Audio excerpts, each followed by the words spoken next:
All right, Shalom to the elect of Israel. I want to start by giving all the praises, honor, and glory to whom it rightfully belongs, which is Yahweh, Bahashem Yahweh Shai, Bahashem Chakodash. Double honors to the apostles and elders of Great Millstone that were well.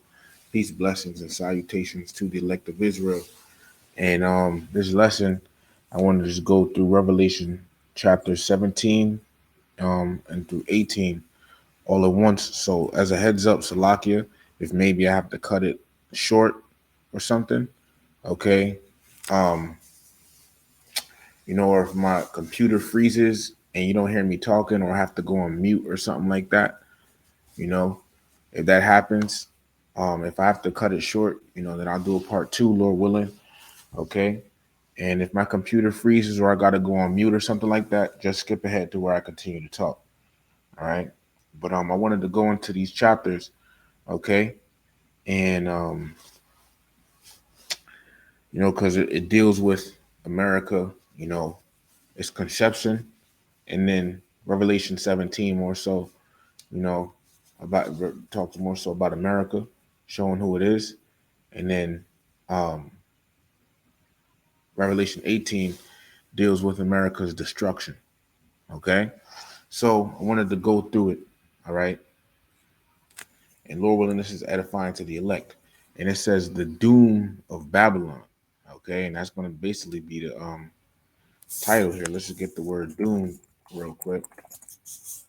Doom definition. It says doom refers to an inescapable, unfavorable fate, typically involving death, destruction, or ruin.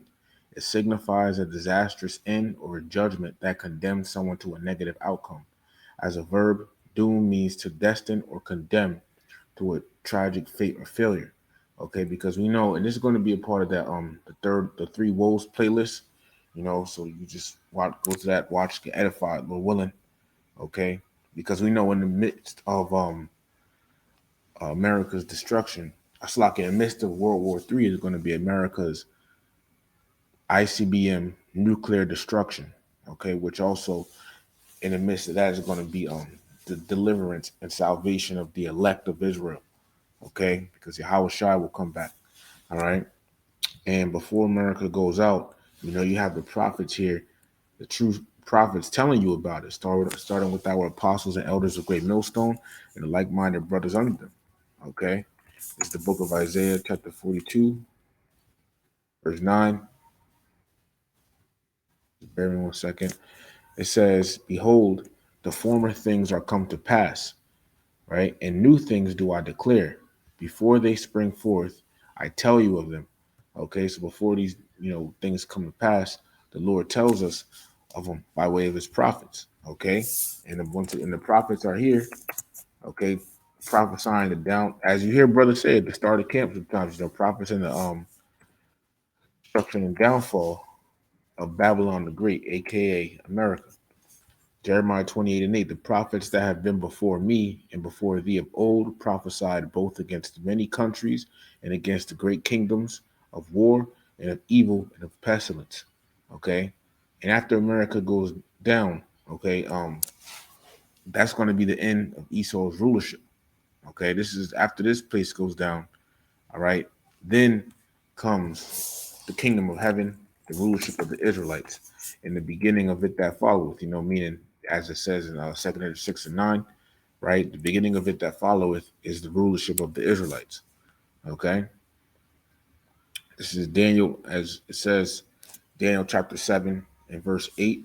I considered the horns, and behold, there came up among them another little horn, which is America, before whom there were three of the first horns plucked up by the roots, because in America's conception, okay, in the making of this this nation of the USA. All right. Um, you had the American French War, the American British War, and American Spanish War. Just to basically say it like that. Okay. It says, but this is talking about America. It says, "And behold, in this arm were eyes like the eyes of men, and a mouth speaking great things." Right. And then verse 9 says, "I beheld till the thrones were cast down, and the ancient of days did sit, whose garment was white as snow, and the hair of his like the pure wool. His throne was like the fiery flame, and his wheels as burning fire." right? And the thrones being cast down represents Yahweh Shai coming back and taking down the the rulership of the heathens, okay, and setting up his kingdom. So after America is destroyed, okay, then comes the kingdom of heaven. Daniel 7 and 11, I beheld them because of the voice of the great words which the horn, America, spake. I beheld even till the beast was slain and his body destroyed and given to the burning flame, because America is going to be destroyed by nuclear fire. So that's concerning the rest of the beasts, the rest of the heathens. They had their dominion taken away, yet their lives were prolonged for a season and time. Because the heathens, they're going to go into slavery. They had their dominion taken away, because yet their lives were prolonged for a season and time. Okay, because they're going to be tributaries after they serve their 1,000 years of slavery in the kingdom, right? But Esau is going to be completely destroyed after 1,000 years of slavery in the kingdom. Verse 13, I saw in the night visions, and behold, one like the Son of Man came with the clouds of heaven, Yahweh Shai, coming back with the chariots. Oh, sorry, we're coming with the clouds of heaven are the chariots, right? It says, and came to the Ancient of Days, Yahweh, and they brought him near before him. And there was given him dominion and glory and a kingdom, and it says that all people, nations, and languages should serve him. His dominion is an everlasting dominion, which shall not pass away, and his kingdom that which shall not be destroyed. So after America is destroyed, then comes the kingdom of heaven. Okay.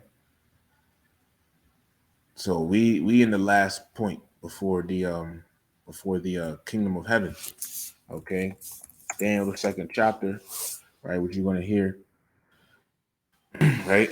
Daniel chapter 2. Okay, where it talks about we're at the point in the toes, the toes of the statue of Nebuchadnezzar's dream. Daniel chapter 2, down to verse 33, his legs of iron, his all right, which this represents Rome, ancient Roman Empire. It says his feet, part of iron and part of clay. Okay, and the feet represent the EU, because there's 10 toes on your feet, right? Bear me 1 second with Michael Shaw.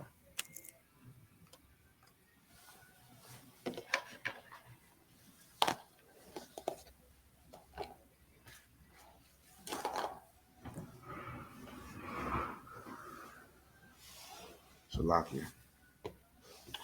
Well, somebody was trying to come in here. Slock. Anyways, and you have the EU, which is the European Union, which started out with the 10 common markets. All right. So we're in this kingdom, and EU and NATO, which it gets into in Revelation 17. Okay. But after this comes the kingdom. All right. As you read, all right, then Yahweh Shai comes back during this time period where, this rulership where where America, NATO, and the EU, all right, are here.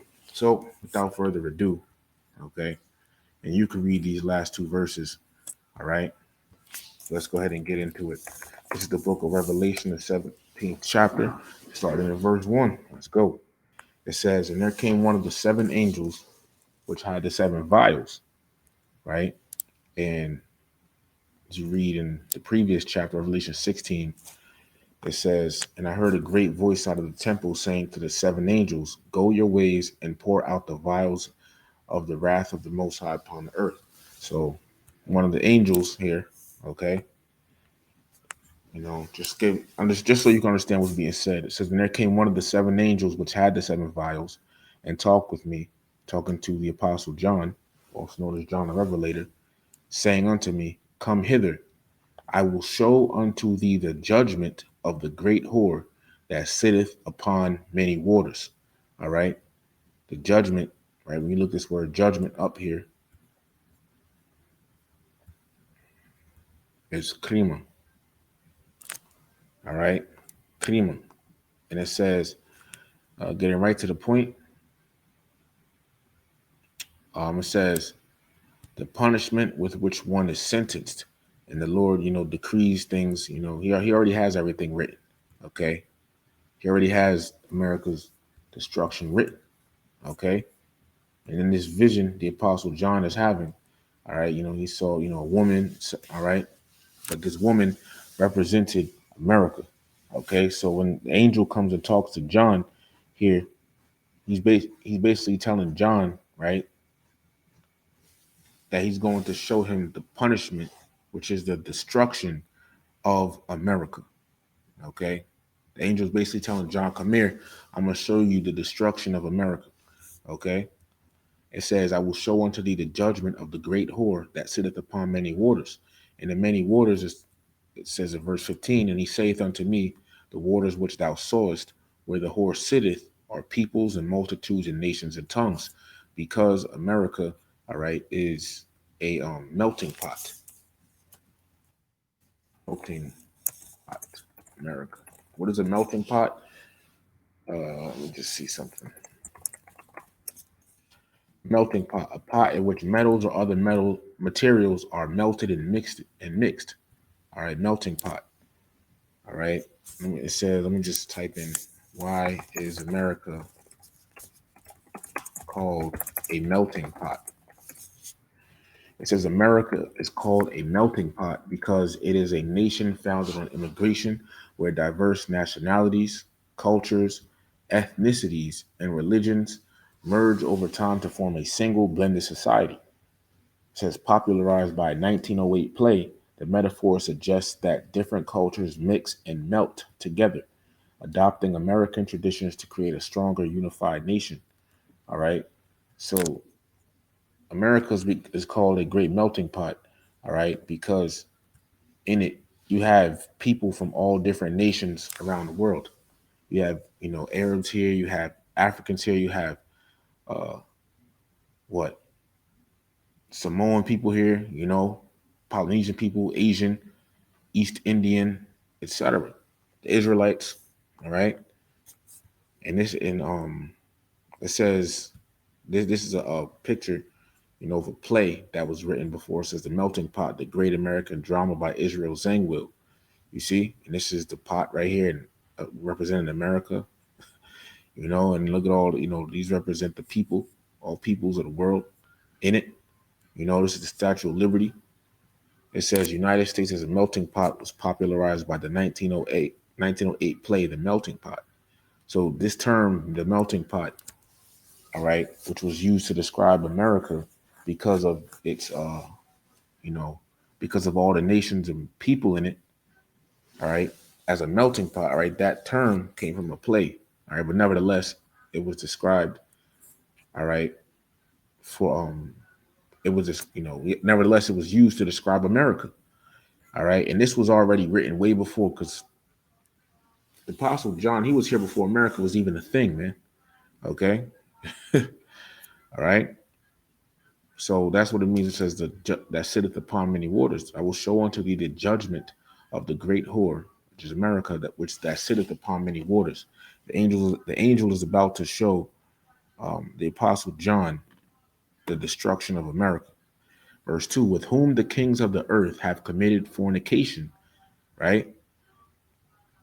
And in that, okay, that's going into what? The how the countries and nations of the earth have made deals with America. For example, a ruler of another country might come to America, make a deal, right? Or the president go to another country, make a deal, right? The countries, the nations, they're in bed with America, right? It says, and the inhabitants of the earth have been made drunk with the wine of her fornication. And the thing is, when you look at this word wine, right?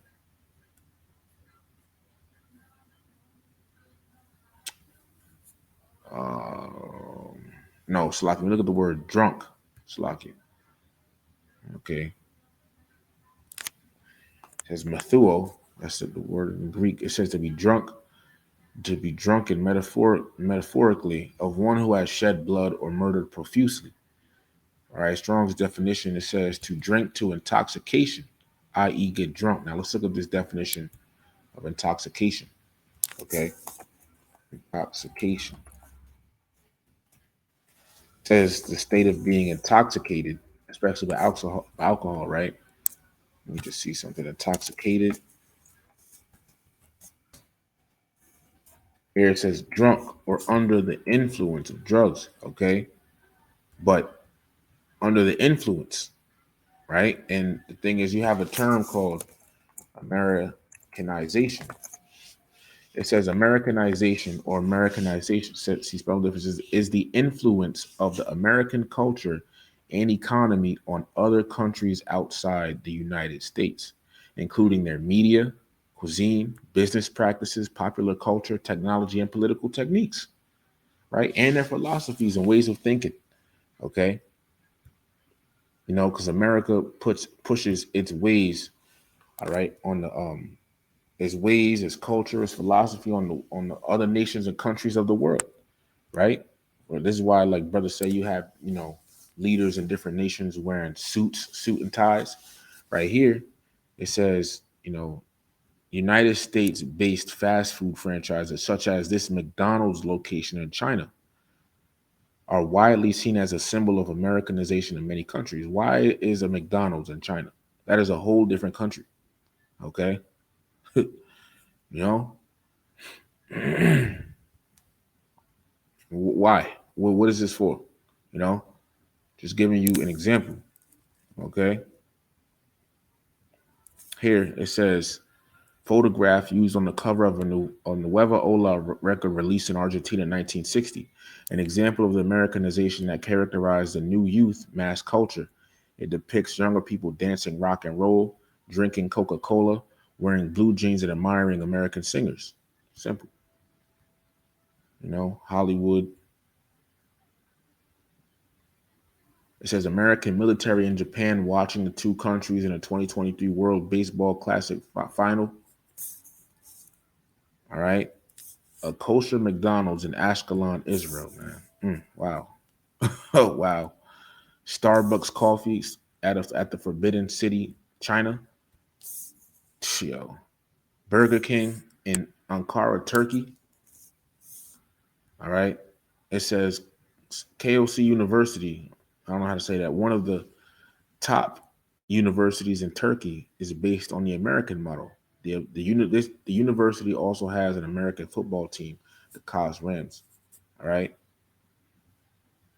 But also, is why you have these women of the other nations, acting like whores, and like for example, Arab women, they want to take off their hijabs and everything. They want to wear jeans, they want to look like the American women. You know, that's what they want to look like. All right, you know, they want to look like the American women. You know, you notice it's just America pushes ways, customs, and philosophies on the other nations around the world. Okay.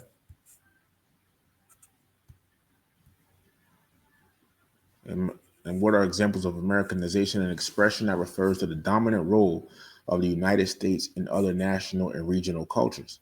Cultural forms and practices are said to be Americanized, and examples of this include the global diffusion of American brands and products such as McDonald's, fast food restaurants, and Disney films.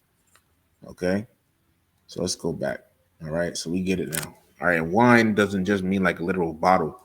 Okay, doesn't always mean just literal bottle. Wine also means philosophies. Okay, but America pushes its philosophy. That's why you have LGBT, being pushed on places like Uganda. Uh, Uganda. You had this, some years ago. You know, it was pushed on Uganda. Okay, that's a part of America's philosophies. It was legalized in all 50 states of America. Okay. Um,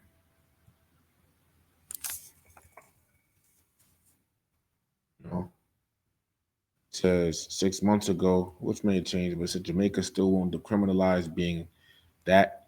All right. So you get the picture. America pushes its ways on the countries of the other nations. All right. So this lets you know who this great whore is. Okay. The great whore. These nations are in bed with America, right? They get deals and everything, and they take on its customs, philosophies, and ways. They take on America's customs, philosophies, and ways. All right. The nations and countries of the world do. So that's who the great whore is, America. Verse 3, and that's it's going to tell you about this damn woman. Verse 3. So it's going to tell you about a woman. It's going to say the great whore, right? It's all talking about America. Okay. The great whore and the woman are the same person. Verse 3. So he carried me away in the spirit into the wilderness, and I saw a woman, America, sit upon a scarlet colored beast. Now, scarlet is what? Red. Okay. I don't even need to zoom in for you to see that. But it says, I saw a woman, which is America, sit upon a scarlet colored beast, full of names of blasphemy, having 7 heads and 10 horns. All right. Now, to understand this, okay, brothers made a sign on it. All right. The woman is America. All right. The scarlet colored beast.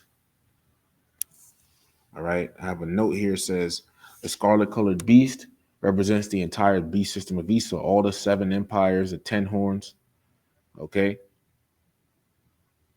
But it says a scarlet colored beast. Okay. Because this lets you know that what this is an Edomite system. Okay. Let me get that real quick. Genesis chapter 25 and verse 25. Right? And it says, and the first came out red all over like an hairy garment, and they called his name Esau. All right. And this goes to show you that Esau would be ruling in the last days, because this right here, right, is synonymous with what the feet in Nebuchadnezzar's dream from Daniel 2. Okay. Which is, the ten horns. Okay. The 10 toes, 10 horns, the same thing. Okay. The EU. All right. And it says a scarlet colored beast because Esau is ruling it. So we're in that time. Okay. We're in that time. Esau will be ruling at the end of the world. Remember, Esau is the end of the world. All right. And he'd be taken down, and Jacob is the beginning of it that follows. So we're here. I'm gonna do a separate lesson on that, Lord willing. Okay. But it says, I saw a woman sit upon a scarlet colored beast. Okay. This beast also represents NATO, and which this beast is NATO in the EU. It says full of names of blasphemy. Okay. Which basically this power structure, okay, would be forward in wickedness. It would be pushing wickedness on the earth. It says having 7 heads and 10 horns. And these 7 heads are the 7 major empires the Edomites ruled. Okay. And it was first, there was the Greek Empire, then the Roman, Empire, then the Spanish Empire, then the French. You had the Greek Empire, the Roman Empire, the Spanish Empire, the French. All right. You had Germania Major, Germania Minor. Then you had, the British Empire. Okay. And the 10 horns represents the European Union. All right. Let me just pull that up real quick. Which, this is their flag. Okay.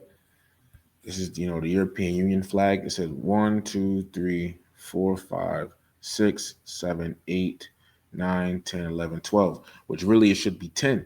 Okay. Because the EU, right?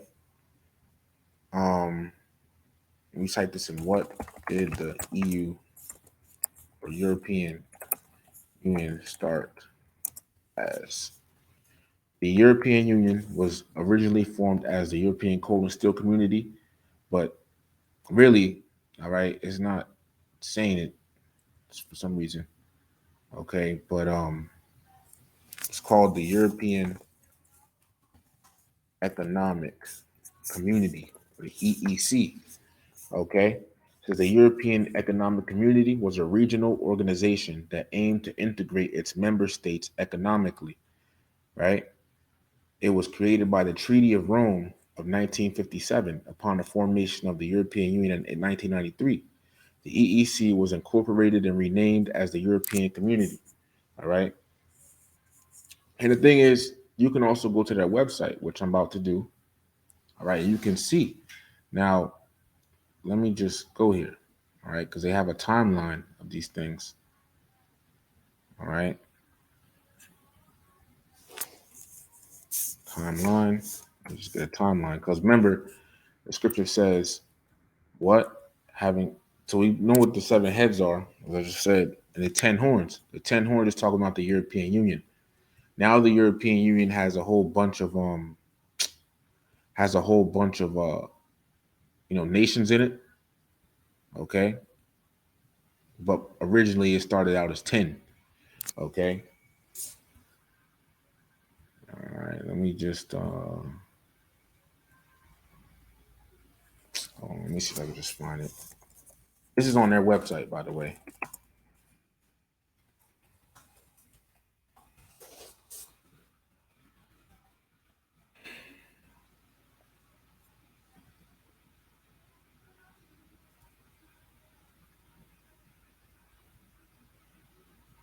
Okay, so as it says milestones of the European Union.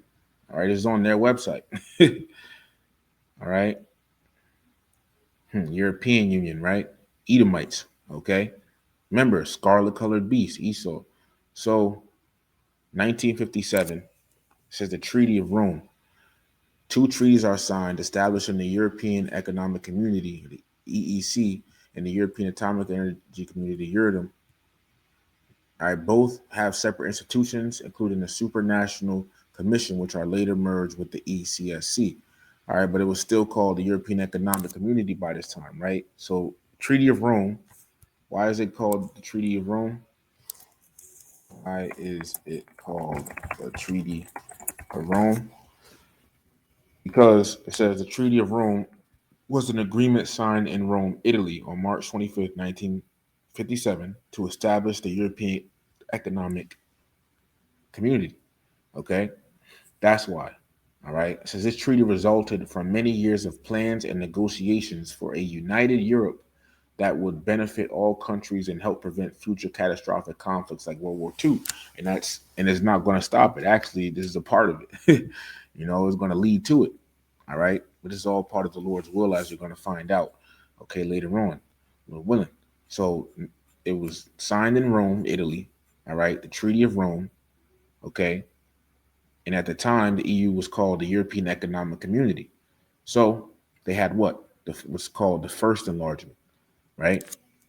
So here it says in 1973, Denmark, Ireland, and the United Kingdom or the UK become members of the EEC. The decision is ratified in the UK by popular referendum.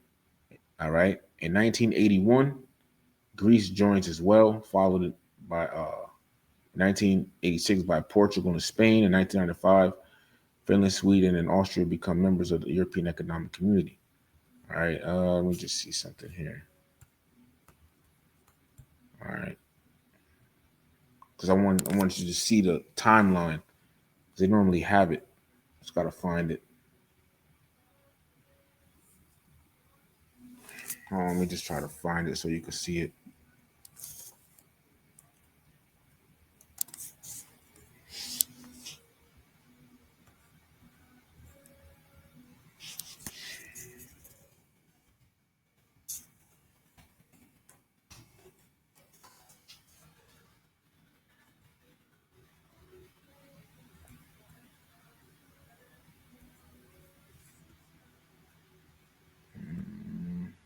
Okay, here we go. Got it. All right. So, Founding Fathers says the organization founded in 1957, which is known now as the European Union, but back then, once again, called the EEC, originally had 6 members. So when it first started off, it had 6 members, i.e., 6 countries, which were what? Belgium, France, Germany, Italy, Luxembourg, and the Netherlands. It started off with 6, right? Then it says the first enlargement. Denmark, Ireland, and the United Kingdom joined the European Union, raising the number of member states to 9. All right. So, because the thing is, when you look at that flag, it had 12 stars on it, but really, it should be 10, right? Um, bear with me 1 second, okay? And by because what? What's the name? The United Kingdom and Ireland, all right, really count as one, all right. Uh, Did all of Ireland and hold on, Slocket, join the EU initially, and why? It says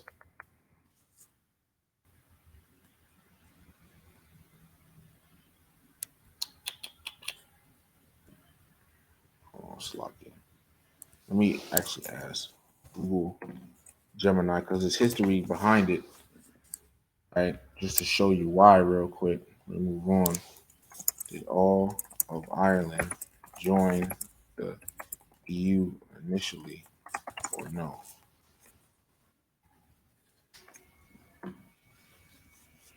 It says technically yes. The entire island of Ireland entered the European Union, then called the European Economic Community on the same day, January 1st, 1973. But they did so as parts of two different member states, a simultaneous entry.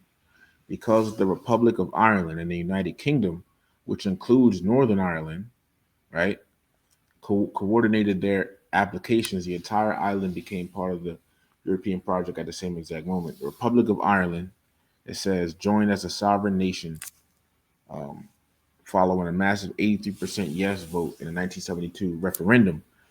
All right, Northern Ireland joined as a constituent part of the United Kingdom. At the time, the UK's entry was received by a vote in the British Parliament rather than a public referendum. All right,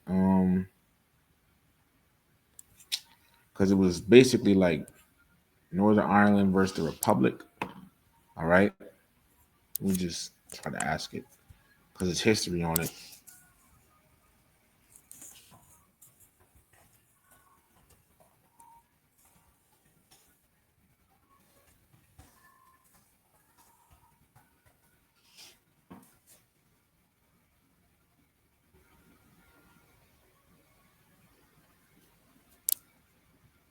Um, Bear me just 1 second because I have this in my notes somewhere. Just bear with me, Barack Shah.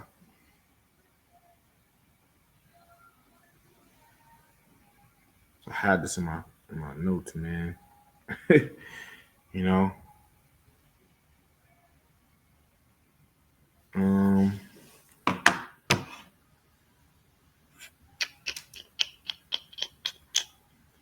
let me see something.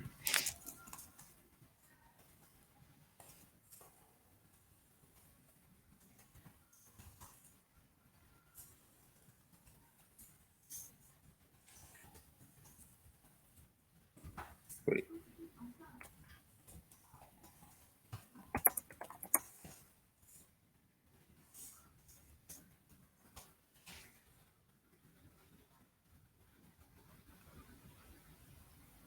Um, so I read something. It's basically like a disconnect between the countries or part of Ireland, Slovakia, but the UK. Oh, did if I can type this in, did Ireland all become part of the UK? Actually, we should ask that question, Slovakia. I looked it up before. Um, Bear me just 1 second.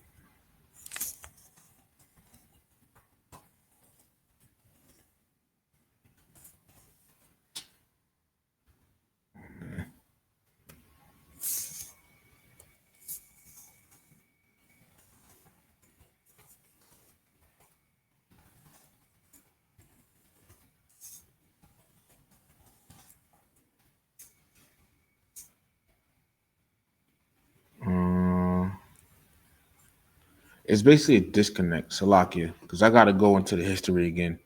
But basically, it's UK and Ireland count as one. All right. All right. They count as one. All right. Ireland and the United Kingdom, they count as one. Okay. The history is there. All right. If you want to go into it, All right, so you have basically have what, six? Denmark is one, that's seven. Ireland and UK is one. All right. Then Greece joins the EU. Membership of the EU reaches double figures when Greece joins. It has been eligible to join since its military regime was overthrown and democracy restored in 1974. All right, so Greece is eight. Spain and Portugal become members. No, Slovakia, you're six, seven, eight. Then Greece is nine. Spain and Portugal become members. Right, that counts as 10. Okay, so this is the first enlargement with Denmark, Ireland, and the UK. Second enlargement is Greece. Third enlargement is Spain and Portugal. Okay. And these were the initial 10 heads. I mean, Slovakia, 10 horns. All right. These are 10 horns, the modern day 10 horns. Right. You know, the first through second, from the beginning to the third enlargement of the EU. All right. What we'll do, maybe do a separate lesson on that. Okay. As to why it, is like that. Okay. I just can't find it right now. I wrote the notes down on it. I just got to look for it again. Salakia. But anyways, going back. All right, bear with me 1 second.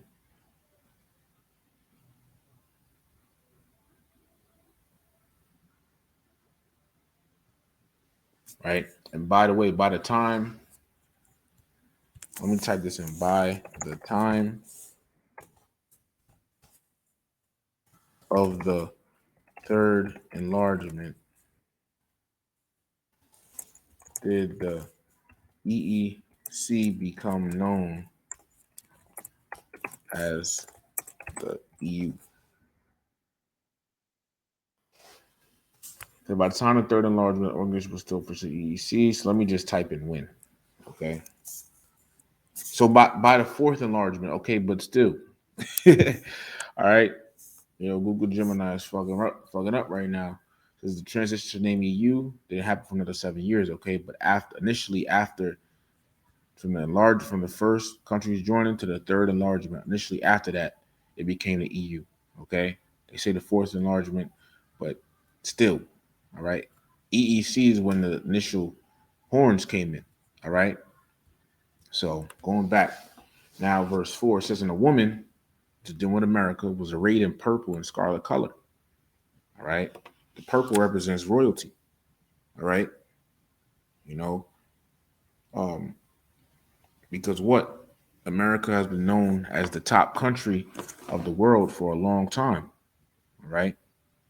It says, and decked with gold and precious stones and pearls, which represents the luxuriousness of America. That's why you have something called the American dream. What is the American dream? It says the American dream is the ethos that all U.S. residents, regardless of background, can achieve prosperity, upward mobility, and a better life through hard work, determination, and initiative. Okay, you know, and basically, this it says a better life through hard work. That's why you have people wanting to come to America, thinking that it's all great. Okay, thinking that it's the best country in the world. You know, they really want to live here. You know, they want to live a better life. They come here thinking they could live, live a better life and live, possibly live luxuriously, like they see Americans doing, social media, etc. People want to come here from other countries. So this America is definitely Babylon the Great. It says having a golden cup in her hand, full of abominations and filthiness of her fornication. So this woman represents America. Okay. And that abominations of filthiness for fornication, that's all the wickedness, the abominations, and the nasty stuff. All right, that America has in it. That it spreads to other nations. It's told you that the kings of the earth became drunk.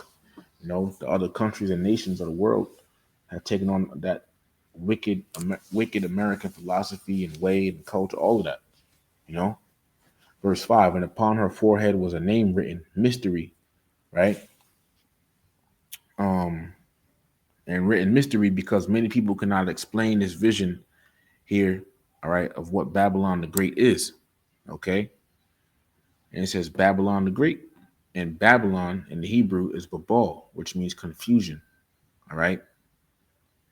And America is the greatest mix of confusion. It says the mother of harlots, right? In America, you can worship anything and it's allowed. And the Lord said you should have no other gods before me, right? So when you go and worship, when you worship another god, that's like you committing adultery, which harlots do. It's part of how woman gets the term being a harlot. Okay, and all types of abominable things are allowed here. Like, um, that's why it says in abominations of the earth, because all types of abominations are allowed here. Um, PDF files, bestiality, being an HOMO, all of that stuff. America is Babylon the Great, man. All right. That's what this woman represents America, who is Babylon the Great. Verse 6. And I saw the woman drunken with the blood of the saints. Who are the saints? Do I really even need to pull this up? But I will do it. Who are the saints? This is the book of Psalms, chapter 148, verse 14. And I'm going to have to cut this into two parts, okay, for time's sake. It says, he also exalted the horn of his people, the praise of all his saints, even of the children of Israel. People near unto him, praise ye Yahweh. All right. The praise of all his saints. The children of Israel. So the saints are the Israelites. So what does this have to do? It says, and I saw the woman drunken with the blood of the saints. Because when America was, founded, all right, this is more in the American dream. It's like, yeah. So I'll be liking to show pictures, different things. Okay. Look, right here, it says liberty enlightening the world. The Statue of Liberty in New York Harbor was the first view of the United States for many immigrants during the mid 19th to the early 20th century. In this role, it signified new opportunities for becoming American and evolved into a symbol of the American dream. More Americanization. All right. All right. Anyways, we're trying to look up. But in America's founding, it said drunken with the blood of the saints. How many natives died during America's conception?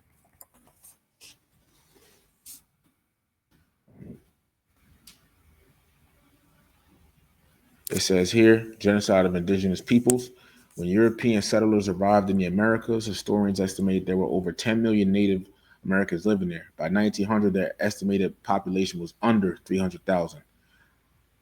Native Americans were subjected to many different forms of violence, all with the intention of destroying the community.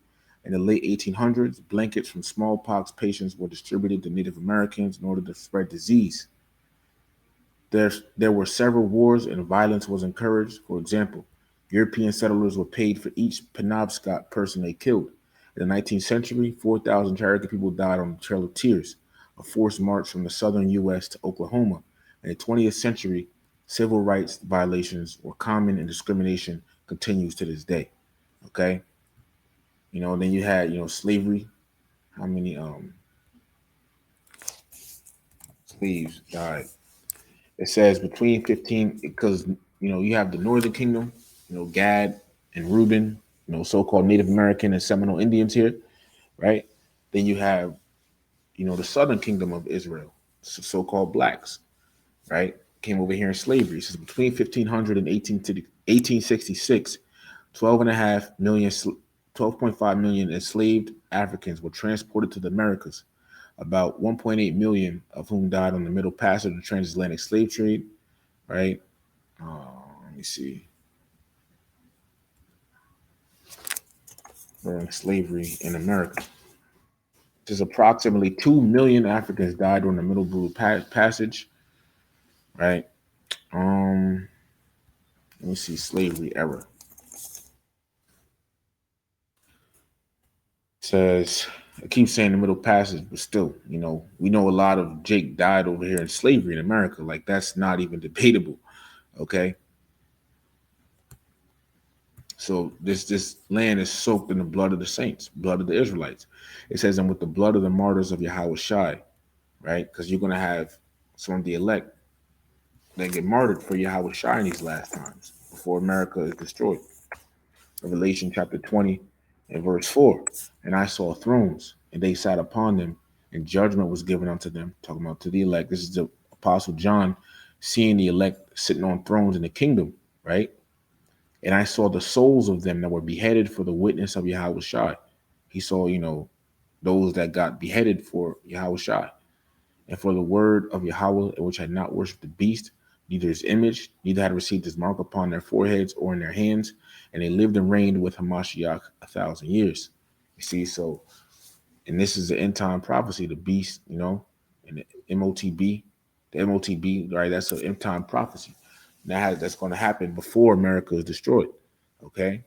And the elect are going, are not going to take it, right? But some of the elect will get, beheaded. They're going to die here, okay, for the truth, for Yahweh Bahashim Yahweh Shai, right? It says, and when I saw her, I wondered with great admiration. Look at this word admiration real quick. Thalma, I'm saying that right. Dosma, a wonderful thing, a marvel. He's like marveling at it, just like how these people do when these immigrants do when they come to America. They marvel at how great it is to them, like a land of opportunity. But in this vision, the Apostle John, he's looking at this woman. It's like an Edomite woman. She's so bad and gorgeous and thick and everything. And he's looking at her geez, man. Like he's looking at her like in awe, like how a man does when he sees a beautiful woman. Right? That's how he's looking at this woman in the vision. Verse 7, and the angel, right? Because the angel, remember, in verse 1, said, come hither, I'm going to show you the judgment, right? Verse 7, and the angel said unto me, wherefore didst thou marvel? Like, why are you marveling? Why are you looking at her like that? I will tell thee the mystery of the woman and of the beast that carrieth her, which hath the 7 heads and 10 horns. See, so he's about to explain that vision, that what Apostle John saw with the beast with 7 heads and 10 horns, okay? And the woman, verse 8, the beast that thou sawest was and is not, and shall ascend out of the bottomless pit and go into perdition. Okay. And I'm just going to read it again. The beast that thou sawest was, right? And this is talking about America. Okay. It says, the beast that thou sawest was, because it was in the Apostle John's vision. All right. And is not. All right. Because America wasn't around yet at the time of the Apostle John. It says, and shall ascend out of the bottomless pit. Now, you told you different lessons. The bottomless pit, okay, is Europe.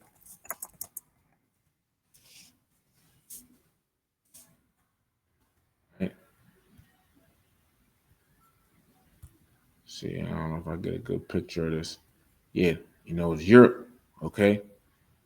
And so like it's causing my computer to go slow. I have to exit out. But you see the map, all right? And it's out of the bottomless pit. What came out of since the bottomless pit is Europe, what came out of Europe? You had what? Great Britain. And what came out of Great Britain? America. You had the whole thing with the founding fathers of America, founding fathers of the United States. When we say America, all right, the destruction of America and everything, or Babylon the Great, we're talking specifically about the United States of America. Because you have people that might try to be assholes or be specific, to be like, be specific. The whole Western Hemisphere is called America, But it says the founding fathers of the United States, referred to as the founding fathers by Americans, were a group of late 18th century American revolutionary leaders who united the 13 colonies, oversaw the War of Independence from Great Britain, which is where? In Europe, the bottomless pit. It says established the United States of America and crafted a framework of government for the new nation. You see, so America comes from the founding fathers. Slovakia from Britain out, comes from Europe, right? The bottomless pit, right? That's where it came from. All right. It says, and go into perdition. because America is slated and debt, which basically destined to be destroyed. Perdition means judgment. Apolia, all right, says destroying, utter destruction.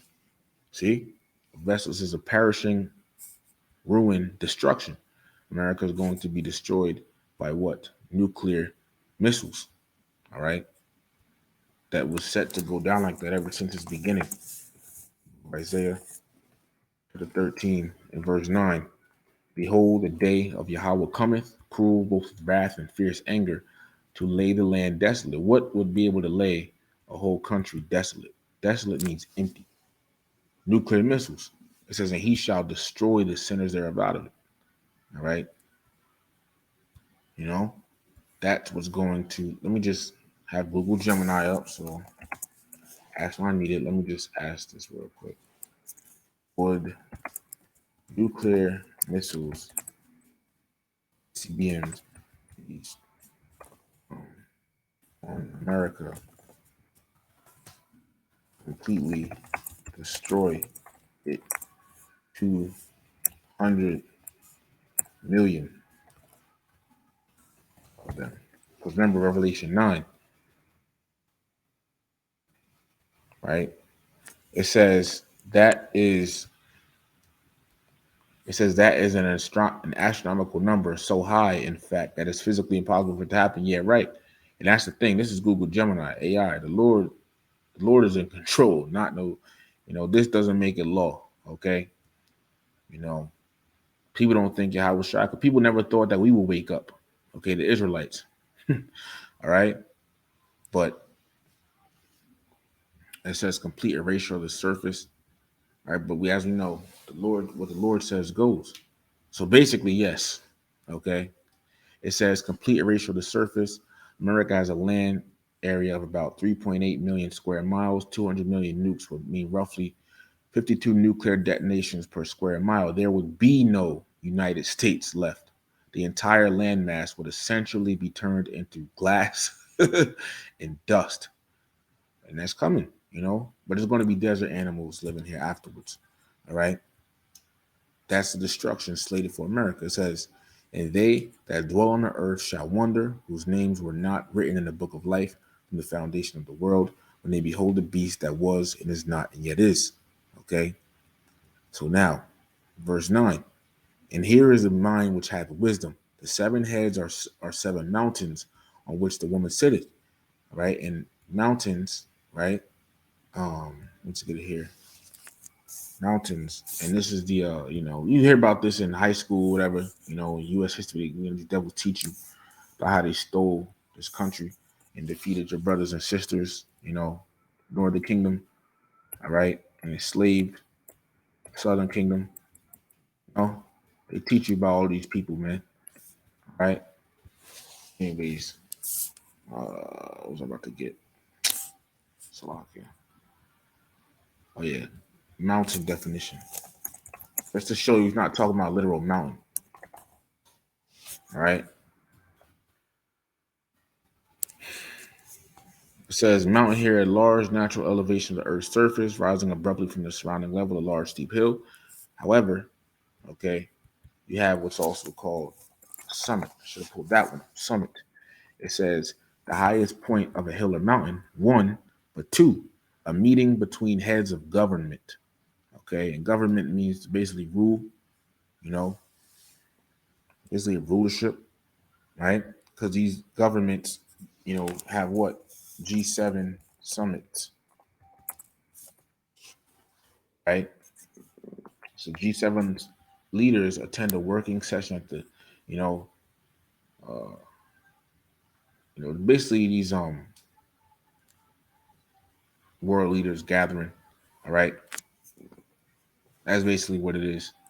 Okay, but it represents, so the mountains means governments here in the scripture sometimes. All right, the seven heads are seven mountains on which the woman sitteth. In these seven mountains, all right, or the seven heads are the seven slocky. The seven heads are seven Edomite governments, which are actually empires. Okay, that Esau ruled, right? It says on which the woman sitteth. Okay.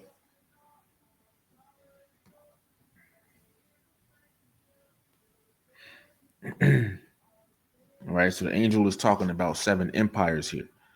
All right. Verse 10, it says, and there are 7 kings. It's still, 7, 7 heads of 7 empires, right? The angel explains about the 7 mountains here. All right. It says 5 are fallen. All right. All right. Because by the time the apostle John saw this, all right, let me just pull something up real quick, see if I can pull it up. GMS. Up real quick.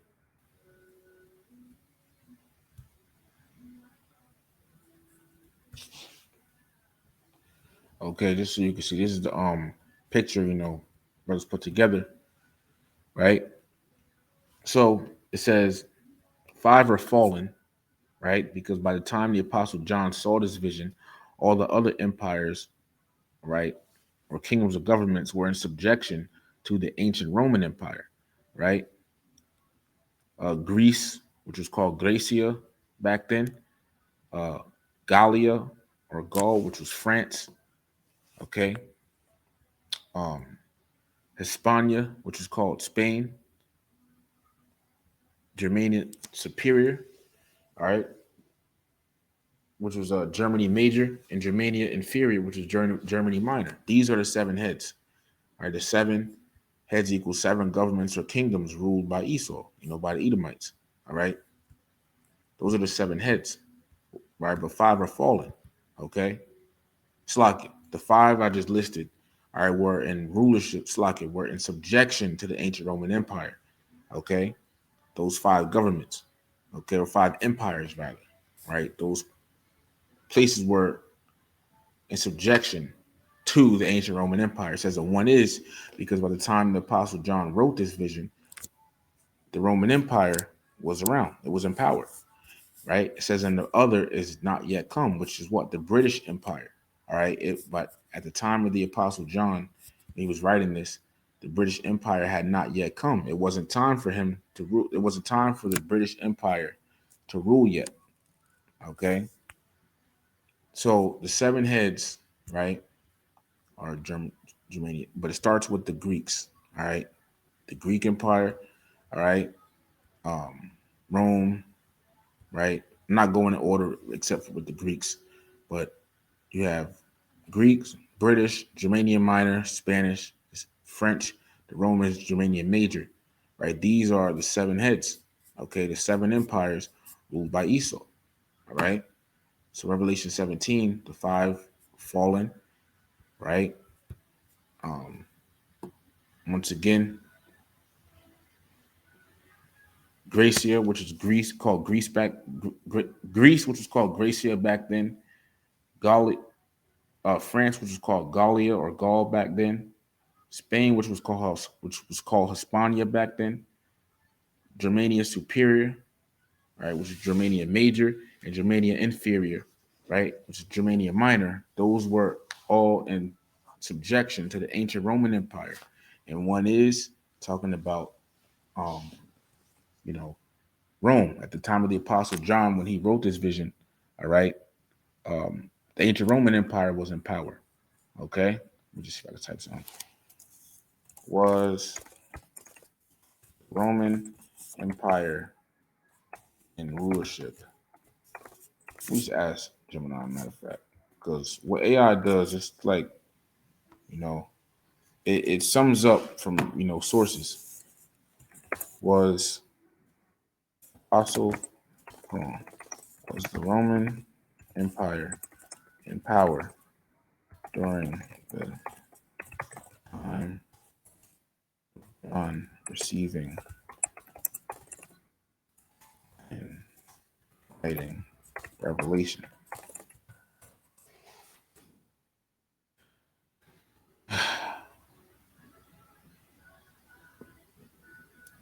It says, yes, the Roman Empire was at the absolute height of its power when John wrote the book of Revelation. See, and one is. It says, in fact, the Roman Empire is the primary villain or antagonist of the book. though John uses highly symbolic language to describe it. Okay, says majority view. Most historians and early church fathers like Irenaeus believe John was exiled to the island of Patmos during the reign of Domitian. Okay, it says 95 to 96 AD. Okay, so while he was writing it, the Roman Empire was in power. That's the one is. It says the other is not yet come, which is talking about the British Empire. All right, because it wasn't time for him yet. It says, and when he cometh, he must continue a short space, because the British Empire didn't hold that empire status and power they once did for long. All right, because once America came and got set up, that ended the empire status for the British Empire, especially when the dollar got set up. All right, America took that that that power level, that top power level. Okay, verse 11, and the beast that was and is not. Okay, which is talking about America, because in verse 8 it says, the beast thou sawest was and is not. It's talking about America, and shall ascend out of the bottomless pit and go into perdition. That's America. So verse 11, it says, and the beast that was and is not, right? Which is what? America. Even he is the eighth. So he's like the eighth head, or so to speak, right? It says, and is of the seven, okay? He's from those America comes from all of those, seven heads, but really out of Britain, okay, because the whole thing with the founding fathers. It says, and goeth into perdition, which is destruction, because America is going to be destroyed very, very soon, man. Verse 12, and the 10 horns which thou sawest are 10 kings, which have received, and the 10 horns, as I showed you, is the European Union, right? It says, which have received no kingdom as yet, right? But receive powers as kings 1 hour with the beast. These have one mind and shall give their power and strength unto the beast. All right. Because you have that alliance of NATO and the EU, because NATO is also, and the EU are tied together. All right. We'll just type this in simple. Is NATO and the EU allies? Of course, it's going to say yes. Right. It says yes, they are very closely allied. Though they aren't the same thing, think of them as siblings living in the same house. Both are headquartered in Brussels with different jobs. All right. As of early 2026, the relationship between NATO and the EU is one of strategic partnership. Here's the breakdown of how they work together. All right. It says NATO is the shield. It is a military alliance. Its primary job is Article 5. If one member is attacked, everyone fights. It handles the tanks, jets, and nuclear deterrence. Right. So it's basically a bunch of countries, all right, in an agreement, basically. Okay. You know, it says if one member is attacked, everyone fights. It says the EU is wilder than registry. It is a political and economic union. So think of NATO as the military side and the EU as the political side that handles, politics and all that. It handles sanctions, trade, and laws. However, in 2025, 2026, the EU has started spending much more on defense industry, building the factories that make the ammo NATO needs. See? So this is not by coincidence. As it says here, these have one mind and see they're allied together and shall give their power and strength unto the beast. So the beast is NATO and the EU. Okay. The beast is NATO and the EU. Right. If NATO goes to basically they're just allied, If one goes to war, they all go into war. Okay. If one gets attacked, they all go into war, man. All right, basically, when you think about America and Ukraine right now, right? You know, let me just keep reading because I'm going to get to it, Lord willing. But verse 14, these shall make war with the Lamb. Who is the Lamb? Yahweh Shai. And the Lamb shall overcome them, because this is going to be that war in heaven. All right. When Yahweh Shai returns with the chariots, the nations of the world are going to try to fight him. Revelation 12:7.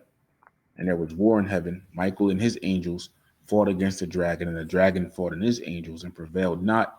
Neither the dragon is, Esau, and prevailed not. Neither was their place found anymore in heaven. Okay. So there you have it. They're going to lose. All right. Esau is going to be out of rulership. Okay. You also have second Esdras 13. Remember, you know.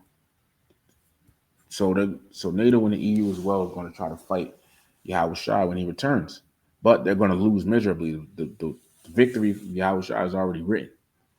He's not coming back as somebody you can just destroy. You can't, like, he's coming back to conquer, man. You know, he's so going to try to hold on to whatever little kingdom he has left and get smacked. Isaiah 47:3, thy nakedness shall be uncovered, yea, thy shame shall be seen. I will take vengeance and I will not meet thee as a man. Yahweh Shai is not coming back as a man you can just kill. He said this himself. Revelation chapter 1, verse 18. He says, I am he that liveth and was dead, and behold, I am alive forevermore. Amen. And have the keys of hell and of death. All right. He says, he's alive forevermore. So, in the chariots, man, that's too, there's no way they can win. There's no way. The government is still trying to figure out what the chariots are. Hey, it says, for he is Lord of, so back in Revelation 17 and 14, for he is Lord of lords and King of kings. And they that are with him, with Yahweh, are called and chosen and faithful, the elect. Verse 15, and he saith unto me, the waters which thou sawest, where the horse sitteth, are peoples and multitudes and nations and tongues, because America is a melting pot. And I wanted to look this up just, because I'm doing this lesson right here about America and everything. And I really don't like being rushed on it, for time's sake. The Statue of Liberty. Let's just see what, it talks about here. Okay.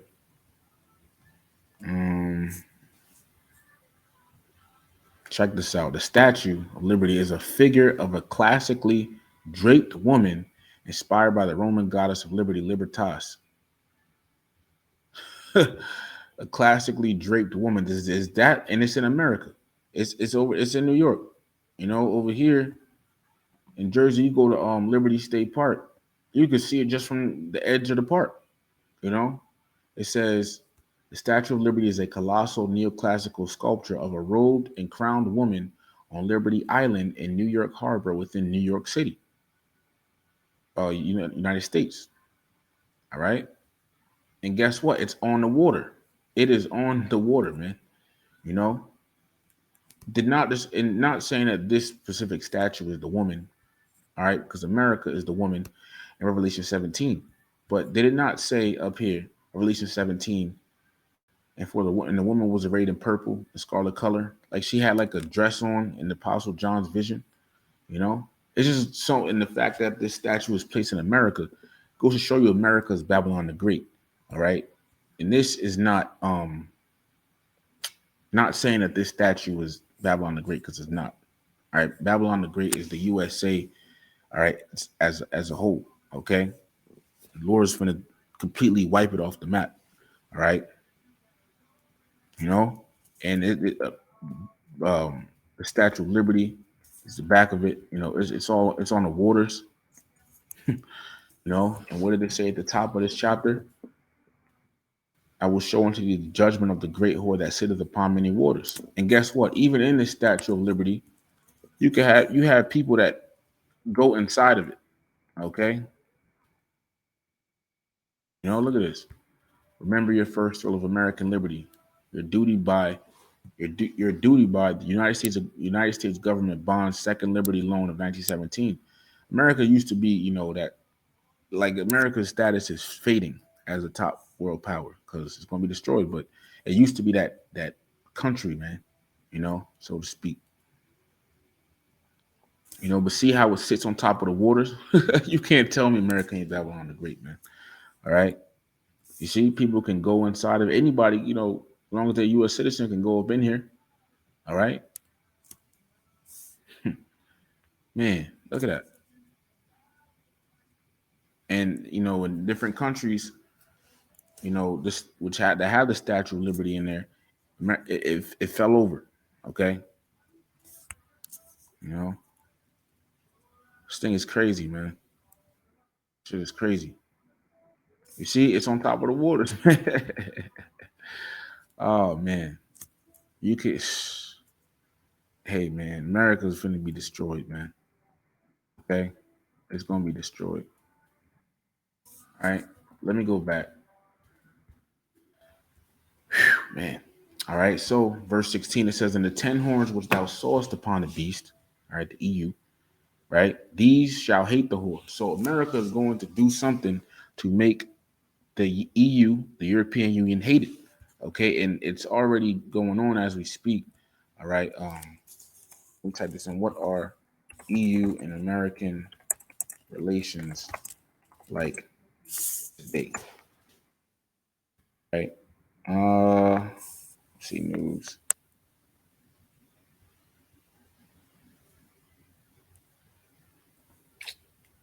Let me see, because recently EU calls America an enemy, right? But this came out a month ago from today, or about a month ago. Today says, "Today, unfortunately, the U.S. is our enemy," says former EU commissioner. Okay. The United States has shifted from being a key European ally to a hostile adversary, former European Union Commissioner Joaquin Almunia told Spanish media in an interview posted Thursday. All right. So and then it says here, Trump considers the EU his main adversary and counts Russian President Vladimir Putin as a friend, said Alumnia. When a strategic security document of the U.S. openly supports far-right populist parties, which Trump calls patriotic parties, that really worries me. And the thing is, right, let me just type something in. Is Ukraine in the EU? It says it is one of 9 current EU candidate countries, together with Albania, Bosnia, Herzegovina, right? So it's part of the EU. Okay, you know. So the thing is, Russia is not a part of the EU. Russia is not a part of the beast. It's not, all right. But the thing is, let me type this in. What does Ukraine want America to do with Russia? Right.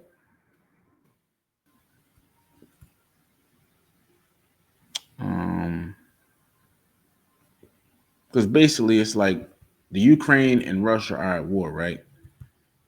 Just think if America gets involved with all of it, you know, where stuff could lead to, you know, and then um having the EU hate it, and then Russia getting at it, and America's messing with Russia's allies, okay, like Iran right now, you know, and the EU was looking down um on America, all right. So Russia, aside from the beast, okay, but the beast also, NATO and the EU is going to eventually hate America. It's going to do something. So America's going to do something so bad to where it's going to hate it. It says, "In the 10 horns which thou sawest upon the beast, the EU, these shall hate the whore." It's going to hate America. America's going to do something to make it hate it. Because in Daniel 7, it talks about it looks more stout than its fellows. America has more. It looks down. It has that pride. It looks down on its European allies. All right. You see that with this President Trump, talking crazy when he goes to those meetings sometimes, right? How you think they feel about that? Who do you think is causing them to do that? The Lord. It says, "And shall make her desolate and naked, and shall eat her flesh and burn her with fire." Okay, you know, because what? It's eventually America's going to do something so bad to where it's going to boil down so bad to where the EU is going to shoot nuclear missiles on America. Okay, that's how America's going to go out. Nuclear fire. We read about it in Isaiah 13. All right, to lay the whole land desolate. Let's look up this word desolate real quick. And then mu'o, it says to make desolate, lay waste, to ruin, bring to desolation. Okay? That's what's coming for America, man. All right. You know, it says a burner with fire, nuclear missiles. And this is going to be the second death. This is going to be the lake of fire, America, the whole country, USA, from sea to shining sea on fire. Okay. That's what's coming. All right. And it's not, and the thing, and it's not only EU that's going to shoot missiles on America, but a whole bunch of other countries and nations, including Russia. Russia's going to be one of the main countries, okay, to shoot nukes on America. Guess what? Who has the most um, of the world's nukes? It says who has the most nuclear weapons? Russia has the most confirmed nuclear weapons with over 5,500 nuclear warheads. Okay, but who has the most? What? Let me see.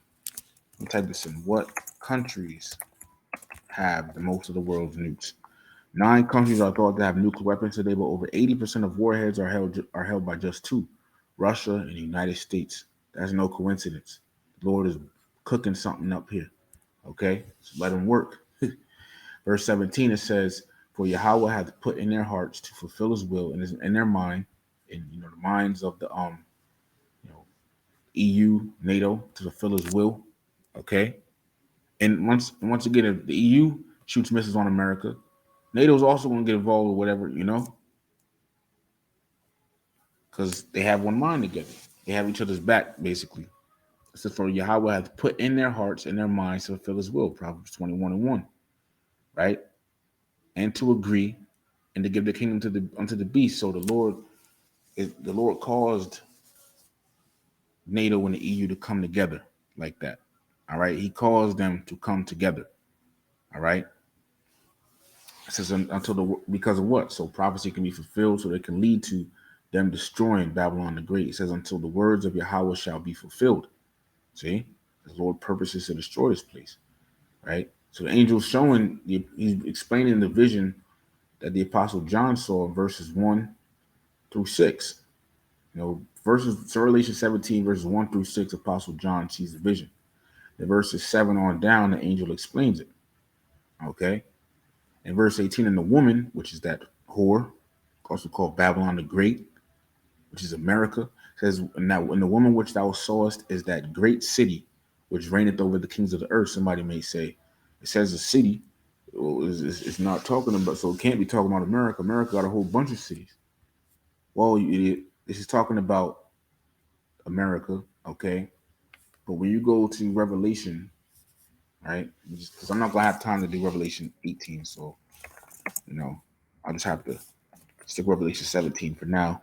When you go to Revelation 11, right, and verse 8, it says, "And their dead bodies shall lie in the street of the great city, which spiritually is called Sodom and Egypt." This is no doubt America. Sodom, America. What happened in Sodom and Gomorrah? All types of HOMO type of shit. Same thing happens here in America. Pride parades, all of that. And Egypt, because um, Egypt was, the main places of the Israelites' captivity, hard bondage for the Israelites. In America, hey, slavery, okay, you know, says we're also our Lord was crucified, X'd out. All right, but the great city, okay, when you jump down even further, tells you about this great city in Revelation 11:13. In the same hour was there a great earthquake, nuclear destruction, and the 10th part of the city, the same great city, fell. Okay, and why does it say the 10th part? Really, you look it up in the etymon for that word 10th, which is dekatos, but it comes from the word deka in the root word, and it means 10. Why? Because America, right, is divided. Brothers already know I'm about to say. If this image will come up, we're willing.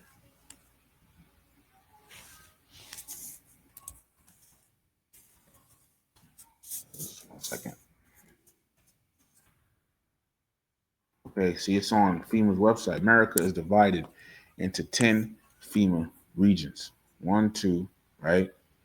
3, 4, 5, 6, 7, 8, 9, 10. Okay, so really, it should say the 10 parts of the city fell in nuclear destruction. Okay, meaning the whole country of America is going to be destroyed. All right, the whole entire country. And Apostle Tahar brought that out. All right, it says, and in the earthquake and the nuclear destruction were slain of men 7,000, just meaning completion. And the remnant, the elect that got delivered, were affrighted and gave glory to the God of heaven. You see, so when we go back to Revelation 17, it says, in the woman which thou sawest, see, that is not a literal woman. It's talking about America, is that great city, America, which reigneth over the kings of the earth, because as we saw and looked up, America has that top nation status of the world. You see, America has that top nation status. Okay, and it's a very influential country. Okay, you know, it's the country everybody wants to come to, man. All right, but that's basically it. So Revelation 17, and Lord willing, in the next part, when I'm able to, again, I'll come back and do Revelation 18, going into the destruction of America, where the angel really goes into the or where the Apostle John really talks about gets that vision of the destruction of America, man. Okay, let me see if I can find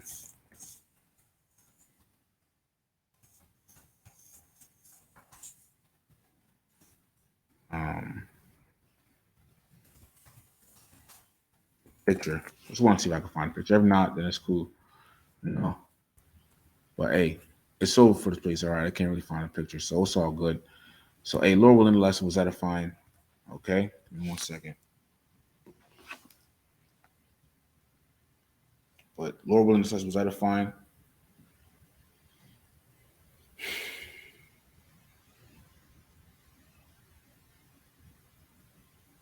Slovakia. Lord willing, the lesson was edifying. Giving all praises, honor, and glory to Yahweh, Bahashem Yahweh Shai, Bahashem Rachakodash. Double honors to the apostles and elders of Great Millstone, every well. Peace, blessings, and salutations to the elect of Israel. Shalom to the elect.